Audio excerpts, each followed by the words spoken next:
24시 초대석입니다. 우리에게 다양한 정보와 지식을 전해주는 보물 같은 존재, 대학신문 기자를 직접 만나볼 수 있는 귀중한 시간이죠. 오늘은 전북대 신문 심동훈 기자를 만나보겠습니다. 심동훈 기자, 안녕하세요. 예, 안녕하세요. 네, 시청자 여러분께도 인사 부탁드릴게요. 예, 안녕하세요. 저는 전북대 신문 사회부 심동훈 기자라고 합니다. 반갑습니다. 네, 오늘 심동훈 기자가 소개해 주실 기사는 50년 전 타오른 불꽃, 이 시대 노동의 횃불되라는 제목의 기사입니다. 제목과 또 기사에 실린 사진을 보니까 노동 문제와 관련된 내용인 것 같은데요. 심 기자에게 직접 기사 내용 들어보도록 하겠습니다. 이미 눈치를 좀 챈 분들도 있으시겠지만은 우선 기사 제목에 나와 있는 이 50년이라는 게 어떤 의미의 시간인지 짚어주세요. 예, 지금으로부터 50년 전인 1970년 11월 13일 한 청년이 자신의 몸에 불을 붙이고 근로기준법을 준수하라, 우리는 기계가 아니다 라고 외치며 산화했습니다. 청계천 평화시장에서 미싱사로 일했던 전태일 청년의 이야기인데요. 전태일 청년은 그 최소한의 법적 보호도 받지 못한 채 저임금 장시간 노동에 시달렸던 동료들의 노동 환경을 개선하기 위해 스스로 불꽃이 되어 산화했습니다. 2020년은 이 전태일 열사가 서거한 지 50주기가 되는 해입니다. 전태일 열사 50주기를 맞이하여 노동계와 국회에서 전태일 3법을 추진했습니다. 네, 전태일 열사 50주기를 맞이해서 짚어본 의미 있는 기사인데 노동자를 위한 법률로 전태일 3법이라는 게 추진이 되고 있잖아요. 구체적으로 어떤 내용이죠? 예, 그 전태일 열사가 산화한 지 50년이 지났지만 열악한 노동 환경은 여전합니다. 디지털 시대로 접어든 지금 21세기의 전태일들이 우리의 가족 그리고 우리의 친구들 가운데 다시 나타나고 있습니다. 특히 코로나19 시국을 거치며 열악한 노동의 사각지대가 더욱 확연하게 드러나고 있습니다. 그리고 이 과정에서 코로나19와 같은 재난은 결코 평등하게 적용되지 않음이 여실히 드러났습니다. 이에 민주노총과 정의당 중심으로 모든 노동자가 차별받지 않고 안전하게 일할 권리를 외치며 전태일 3법 입법을 위해 애쓰고 있습니다. 전태일 3법의 핵심은 근로기준법 제11조, 노동조합법 제2조의 개정과 중대재해기업처벌법의 제정입니다. 대한민국의 모든 노동자는 근로기준법에 의해 노동의 권리를 보장받아야 합니다. 그 중에서도 노동자라면 누구나 법이 정하는 최저선 이상의 노동 조건으로 일할 수 있게 하는 근로기준법 제11조의 개정과 노동 조건 개선에 노동자가 주체성을 띠고 나설 수 있게 하는 노동조합 및 노동관계조정법 개정, 그리고 산업 현장에서 발생하는 모든 산업사고에 대해 원청 기업을 처벌할 수 있게 하는 중대재해기업처벌법 제정을 통해 반복되는 노동자의 억울한 죽음을 막고자 함이 전태일 3법의 핵심 취지입니다. 네, 이런 법률들이 왜 필요한지를 알아보기 위해서 노동자들의 실제 삶을 취재하셨죠. 그중에서 먼저 5인 미만 사업장에 근무하는 분들 사례를 좀 소개해 주세요. 예, 저희는 그 노동자들의 실제적 피해를 취재하기 위해 민주노총과 소규모 사업장 노동조합인 미소유니온과의 인터뷰를 했었는데요. 저희 신문엔 기혁씨라고 명시하고 있습니다. 기혁씨는 자신을 포함해 4명이 일하는 지역 아동센터에서 근무하고 있었습니다. 본래 오전 9시부터 오후 6시까지만 일하기로 계약이 되어 있지만 8시가 넘어서 퇴근하는 일이 많았다고 합니다. 그렇게 되면 하루 9시간을 넘겨 일하는 경우가 다반사였는데 하루 9시간을 넘겨 일하는 것과 더불어 주말에도 나와서 밀릴 업무를 처리해야 했습니다. 주말에 나오고 추가 업무를 하게 되면 그 출퇴근 시간도 늘어났고 그 근무 시간이 늘어났기에 이에 따른 정당한 보상을 받아야 하는데 그 4인으로 운영되는 지역 아동센터가 그 출퇴근 시스템이 제대로 갖춰져 있지 않아서 그 기록이 되지 않았기에 정당한 대가를 받지 못했습니다. 그리고 이에 더해서 가중되는 업무량과 개인적인 사적인 일까지 요구하는 센터장과의 갈등으로 기혁씨는 일방적 해고 통보를 받았습니다. 네, 그럼 얼마나 많은 분들이 현재 5인 미만 사업장에서 근무를 하고 계신 건지, 또 그분들의 근로 환경은 어떤지 구체적으로 설명해 주세요. 예, 근로기준법은 고용, 임금, 휴업수당, 휴일, 노동시간, 취업규칙, 그리고 단체협약 적용 등 노동 조건에 관한 최저 기준을 정한 기본법이라 할 수 있습니다. 그러나 기존 근로기준법은 이러한 최저 기준들이 5인 미만 사업장, 즉 최대 4명의 근로자를 두고 운영하는 사업장에게는 이 중 일부만 따라도, 그리고 이 중 혹은 따르지 않더라도 법적 처벌을 받지 않게끔 하고 있습니다. 그 결과 580만 명의 5인 미만 사업장에서 근무하는 노동자들은 법정 근로 시간을 벗어난 추가 수당을 받지 못하고 있고요. 연장, 휴일, 야간 수당 등 근로 조건의 최저 기준을 보장받지 못하고 있습니다. 그리고 이런 노동자들은 전체 임금 노동자의 27%를 차지하고 있습니다. 네, 전체 임금 노동자의 27%, 상당히 많은 수준인데, 네, 그럼 그분들이 주로 겪고 있는 피해는 어떤 것들인지 노동단체 관계자들의 말씀을 좀 전해 주실까요?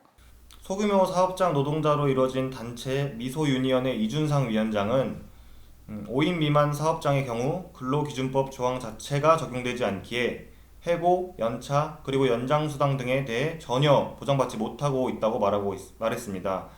일방적 해고를 당했을 때 법적 대응의 어려움은 말할 것도 없다라고 말했습니다.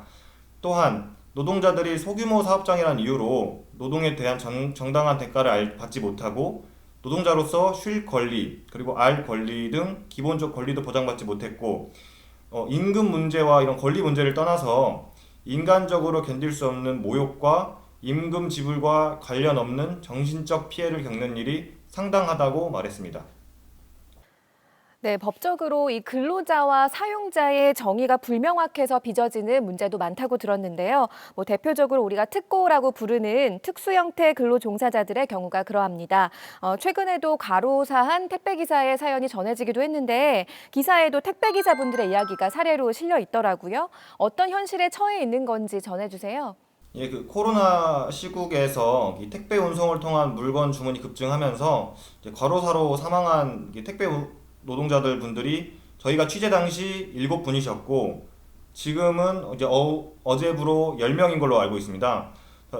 이마저도 그 노동조합에 가입된 분들 내에서만 파악된 거라 노동조합에 가입되지 않으면서 택배업에 종사하시는 분들 중 코로나로 인해 과로 혹은 사망하신 분들의 수는 우리가 더 많을 거라고 예측하고 있습니다.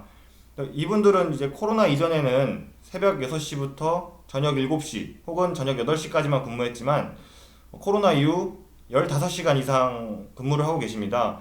평소보다 두세 시간 더 연장 근무를 하고 계시는데 그럼에도 불구하고 이 근로기준법상 이분들이 특수 고용 노동자로 속해 있다 보니 장시간 근무를 함에도 불구하고 법적 보장을 전혀 받지 못하고 계십니다.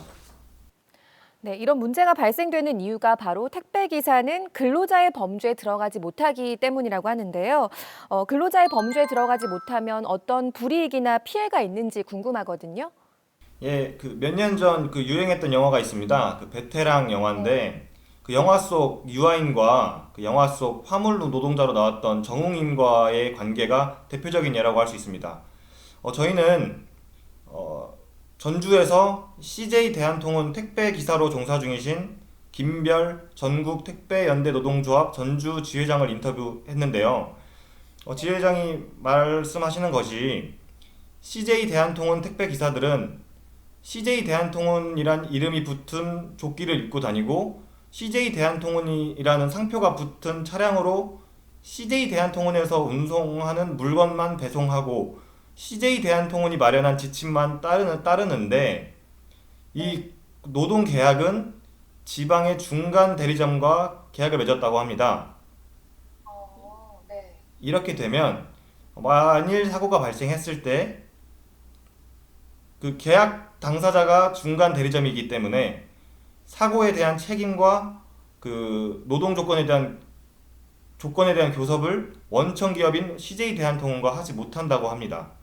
원청 회사와 교섭권이 가려막혀 있기 때문에 노동권에 대한 직접적 변화는 기대하기 어려운 실정이고 중간 대리점에서는 이 노동 조건을 보장해 줄 만큼 어떤 뭐 자금이나 어떤 그런 여건이 마련되어 있지 않기 때문에 이 특수 고용 노동자로 분류되어 있는 택배 운송업에 종사하시는 분들은 노동의 그런 대가들을 충분히 받지 못하고 있는 것이 현실입니다. 현재 구조가 그렇다니까 정말 답답하다는 생각이 드는데, 그렇다면 근로자의 정의가 어떻게 규정이 돼야 하고 또 어떤 방식으로 바뀌는 게 맞을까요? 기존 노조법을 좀 볼 필요가 있는데 기존 노조법 제2조는 근로자를 직업의 종류를 불문하고 임금, 급료, 기타 이에 준하는 수입에 의해 생활하는 자로 규정하고 있습니다. 그러나 그 위의 사례와 같이 택배 기사 그리고 학습지 교사와 같은 분들은 이 원청 기업과 노동자 사이에 중간 대리점이 끼어 있는 특수 근로 계약 형태로 인해 노조법에서 규정하는 노동자의 권리를 보장받지 못하고 있습니다. 전태일 3법을 통해 개정하고자 하는 이 노조법의 내용은 이 택배기사나 학습지 교사와 같은 특수 노동자까지 노조법 제2조가 명시하고 있는 노동자의 범주에 포함시켜서 노동 환경의 보장을 받게끔 하자는 것입니다. 네, 마찬가지로 이 사용자의 정의도 좀 새롭게 규정할 필요가 있을 것 같은데요. 현행 규정은 어떻고 지금 또 어떻게 바뀌어야 할까요?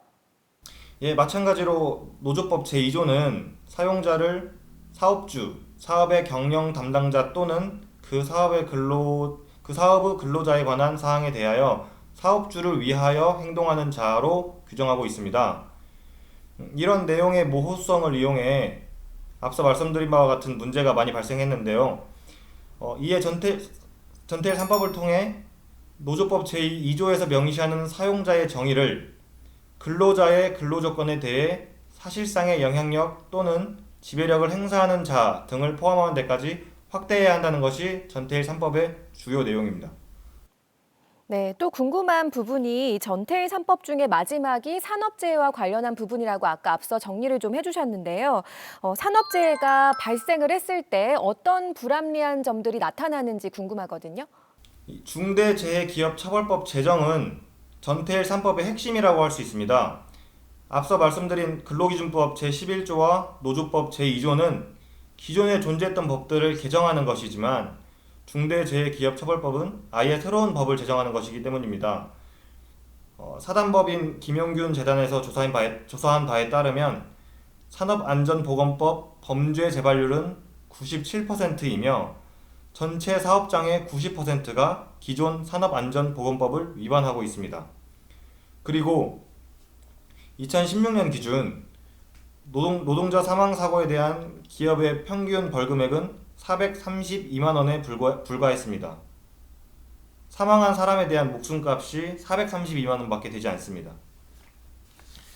태안화력발전소 사고 이후 국회에서 산업안전보건법이 개정되었고 이 개정안이 시행됐습니다. 그러나 이 개정된 법에서도 이 원청 기업 처벌의 핵심인 처벌의 최소한도를 규정하는 내용이 없었고, 그리고 이 처벌 대상이 하급 관리자에 그치는 문제가 있었습니다. 이러한 문제에 대해서 민주노총 측은 개정안이 시행됐긴 했지만 실제 행정 측에서 위법 행위는 여전히 벌어지고 있으며, 그렇기 때문에 이러한 입법과 더불어 가장 중요한 것은 행정적인 측면에서 이 노동 문제를 적극적으로 해결하기 위해 나서는 것이라고 말했습니다. 네, 그렇다면 지금 이런 문제를 해결하기 위해서 국회에서는 어떤 법률들이 제안이 되고 있나요? 올해 21대 국회가 시작됐습니다.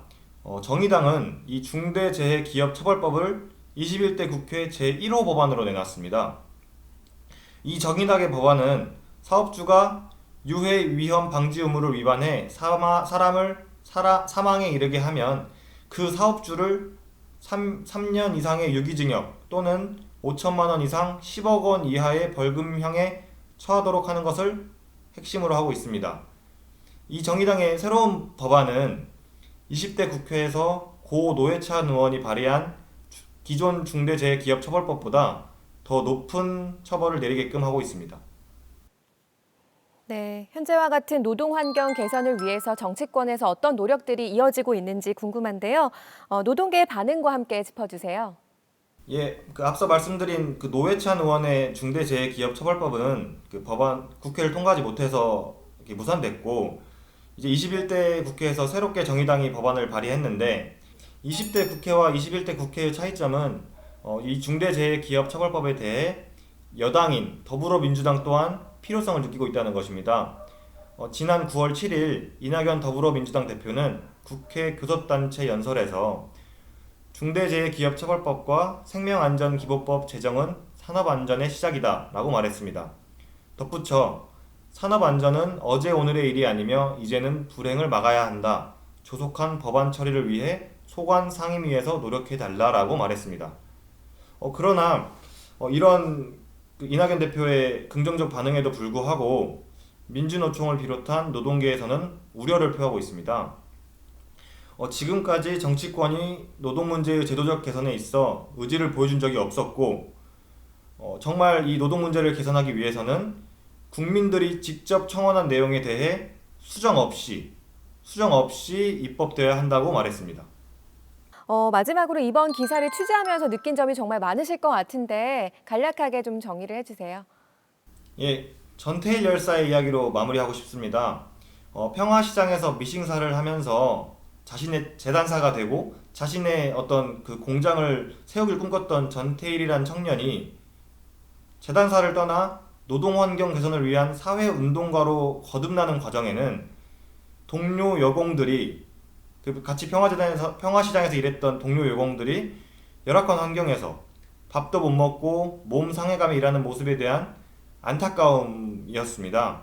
이 안타까움이 이 전태일 열사의 삶에 결정적 역할을 했는데 50년 전 한 청년이 동료에게 느낀 측은지심은 이 시대에 와서 전태일 3법이라는 법으로 다시 부활했습니다. 이 전태일 열사가 자기 동료에게 느꼈던 측은지심, 타인의 불행을 불쌍하게 여기고 가엾이 여기는 마음, 나아가 노동의 권리를 보장받지 못하는 이 사회에 대한 적극적 목소리를 내는 것이 정치인을 비롯한 이 시민 사회의 일원 또한 학생으로서 가져야 할 태도라고 생각합니다. 속히 이 전태일 3법을 비롯한 노동법들이 통과돼서 우리 주위의 수많은 노동자들 분들의 올바른 권리가 회복되길 소망합니다. 네, 오늘 마지막 메시지에서 왠지 모르게 좀 가슴 뭉클함이 전해지기도 했는데 기사의 내용을 일목요연하게 잘 정리해 주셔서 감사드리고요. 오늘도 출연해 주셔서 저희도 너무 감사드립니다. 오늘 여기서 인사 나누도록 할게요. 고맙습니다. 네, 감사합니다. 네, 오늘 정리해서 전달해 주신 심동훈 기자에게 감사 말씀드리면서 24시 초대석 여기서 마무리하겠습니다.